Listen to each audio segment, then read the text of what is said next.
When a sibling dies, everyone asks, "How are your parents doing?" But nobody seems to notice the empty quiet coming from the bedroom next to yours. The world wraps its arms around the parents, but what about the brothers and sisters? Sometimes we're called the forgotten mourners, left to deal with this huge, confusing sadness all by ourselves. There are no right words to say when someone loses a sibling. Such a unique, gut-wrenching experience. So here are 3 things you should know if you or someone you love has ever experienced this kind of loss: the invisible mourner. When you lose a sibling, it feels like your whole family just cracks down the middle. Your parents, the 2 people who are supposed to be your rock, are caught in their own hurricane of sadness. They're in so much pain that they might not even see that you're hurting too. It's not that they stopped loving you. It's just that their own grief is so heavy. For you, the world just stops making sense. You kind of expect to lose your grandparents someday, and you know your parents won't be around forever.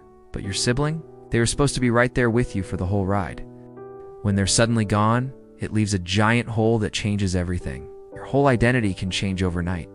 You might go from being a little brother to an only child, or from a middle kid to the new oldest. The role you've played your whole life is it's gone. It's easy to start feeling invisible in your own house. It's like you have to be strong for your parents while your own world is quietly falling apart. The weird mix of guilt and fear. The sadness you feel when your sibling is gone is tangled up with other confusing feelings.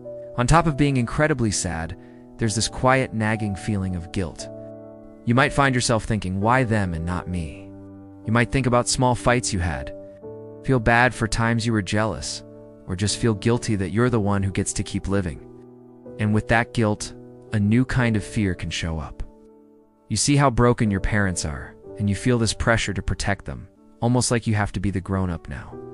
You might start hiding how you feel because you're terrified of making them even sadder. You might get worried about your own health, or start thinking, if I lose my parents too, I'll be completely alone. These are the feelings you often swallow. Because how can you add your sadness to a family that already feels so broken? The new family picture.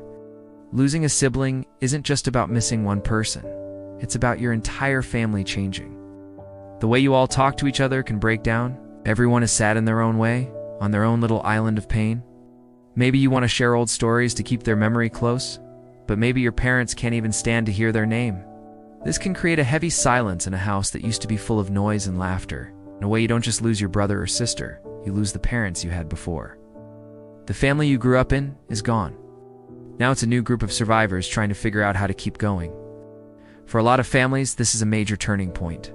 When nothing makes sense, some start looking for something deeper, like faith, to hold on to.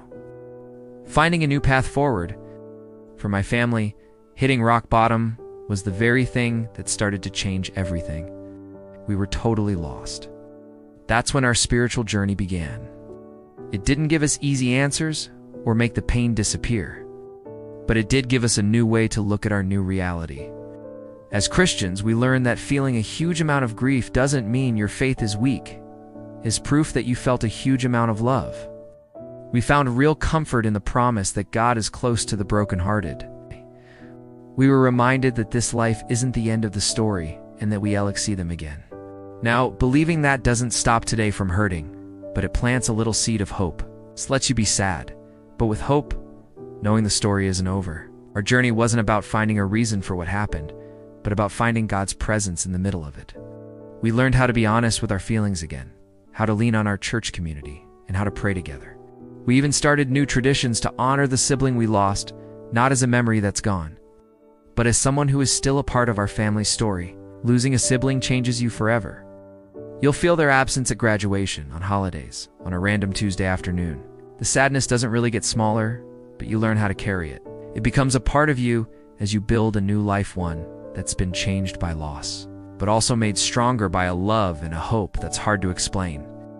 The silence from the next room is still there, but it's not just empty anymore. It's a space filled with memories, love, and the quiet promise that you'll see them again one day. Walking through this kind of sadness can feel super lonely, but you don't have to do it by yourself. This series is brought to you by the Open Table Outreach, where you're always welcome. If you found this video helpful, please give it a like, subscribe to our channel, and hit the notification bell so you don't miss what's next. Feel free to share it to never know who might need to hear this today. By sharing our stories, we can break the silence and find strength together. We'd love to hear from you. Leave a comment below and let us know what part of this video stuck with you. Remember, you are loved, you matter, and you are never alone. There's always room at the open table.